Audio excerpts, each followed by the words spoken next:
Coming up on Bulldog Broadcast. We take a look into the majesty of Miss Skibiak's writing. And then Erin gets an inside look on the hard work of a ballerina. After that, the magnificent Peter shows us some tricks. Today is Friday, October 20th, 2017, and Bulldog Broadcast starts now. Good morning, Bulldogs, and welcome to this awe-inspiring edition of Bulldog Broadcast. I'm Simon Miller. And I'm Susie Theus. We're coming to you from the astounding La Llorona Park, where the beauty of the desert is truly magnified. We have a magnificent show ahead of you, dogs, so let's get started. From Las Cruces, New Mexico, putting passion in our work to tell your stories. We are Bulldog Broadcast. Two roads diverged in the yellow wood, and sorry I could not travel both. Impressive, Simon. That was the road not taken by Robert Frost, right? Yeah, it was, Susie. You know, to me, poetry is just so marvelous. I agree. Sometimes we forget the amount of work that goes into writing and the true exquisiteness behind it. Miss Skibiak, one of our very own teachers, demonstrates the art of writing. As many people try to share their artistic work with the world, it's not always appreciated. Rosalind Skibiak, an English teacher and published author, shares her experiences on her writing and her process. You have to craft it by practicing and reading a lot and rewriting. But sometimes it feels to me like it's just, it's a thing that comes outside of myself. And when I relax into it, it becomes a way to express my emotions and to release thoughts and feelings that I maybe even didn't know I had. It feels like when I put it down on paper, I have a chance to process it, to think about it, and then sometimes it just feels like a gift from the universe when I'm writing a poem and all the words just come. Then I just write those out, and those are special moments. Miss Skibiak also expresses her opinion on the importance of writing and how you can start yourself. It's like painting, it's like any kind of art where you get into a separate, different part of your mind, not the intellectual part, but the part that is about how you process all the things that happen into your life. And I believe that writing allows you to do that. And it is something special and different than the other kind of work that we do, where it allows you to be the whole individual. I just think it's completely vital. Writers write that you have to put it down. You have to put perfection aside, because writing isn't about perfection. It's about how you feel, how you see, what you see, and you just have to start step by step. Don't let anything stop you from writing. You may never get published, but just write for yourself. Reporting for Bulldog Broadcast, I'm Xavier Dominguez. Supporting art and writing is astonishing, but there are also other things we should raise awareness for. Next week, we will be raising awareness about various types of cancers. Monday, wear purple. Tuesday will be gray, Wednesday gold, Thursday orange, and ending off the week with pink out on Friday. The way someone looks doesn't always define what they are capable of. Agreed. The same can be said about their actions. An activity that is highly underestimated is being a ballerina. Caroline Williams works extra hard to make her performances elegant. My name is Caroline Williams. I am 16 years old and I dance at Las Cruces School of Dance and Music. I've been a ballerina for about 12 years. When I was younger, I was pretty uncoordinated, so my mom put me in dance so that I could be coordinated and be more confident and stand taller. Well, I found that ballet was a way for me to express myself and to show emotion and be confident without having to speak in front of people. I can just dance. Being a ballerina means that I have determination and work ethic so that I can put in the time to perfect my performances and my dances, to do the best that I can.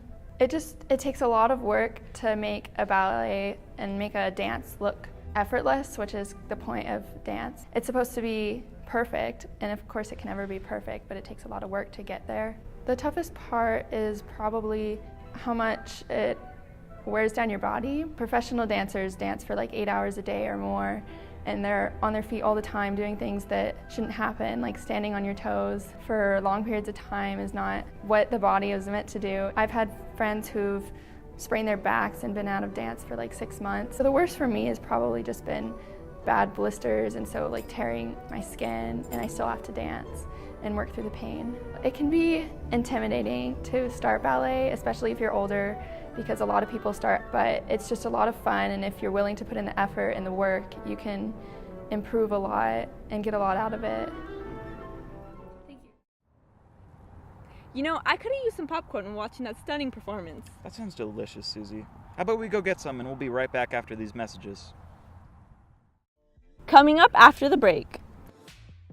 Entertainment mesmerizes the student body.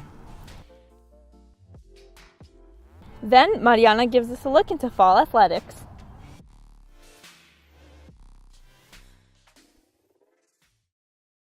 LCHS Theater is having their last scene haunted house Monday, October 30th from 6 to 9:30 in the PAL for only $5. Some scenes may not be appropriate for all audiences.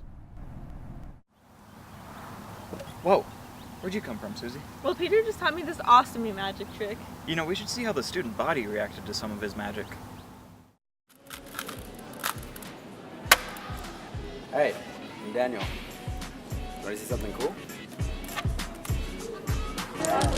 Dude, that's so freaking interesting.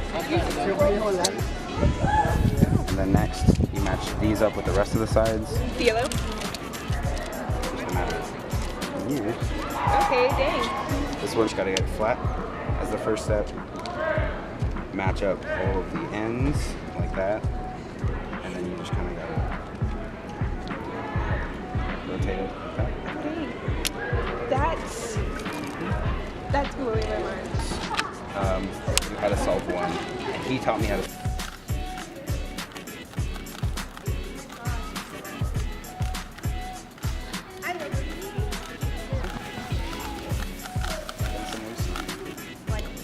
One color on one side? Yeah, the first step is solve. I can never do it.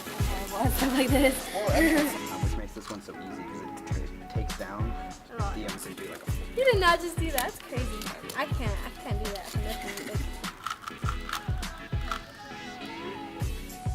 You did that like nothing. Yeah, well. I still get to. There we go. What? No way. No. I can never do that. Thanks, Peter. Hey, Susie, why haven't you accepted my follow request yet? About that. Even if I don't accept it, I'm sure somebody else in the school will.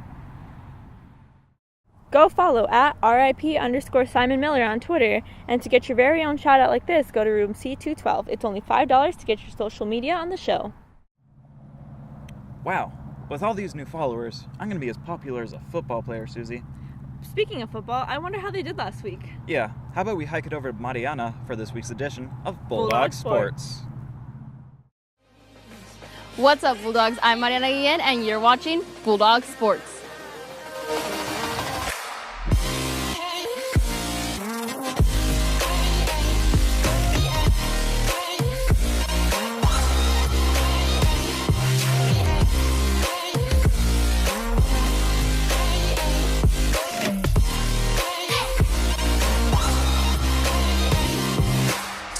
Volleyball played the Eagles where they won 3-0. They also played the Cavemen where they won 3-0. The girls are now 8-1 in district and are playing Centennial tomorrow. Good luck, ladies. Girls soccer played the Hawks where they lost 1-4. They also played the Knights, winning 5-1. The girls are now 3-6-1 in district and will be playing Mayfield tomorrow. Good luck, ladies.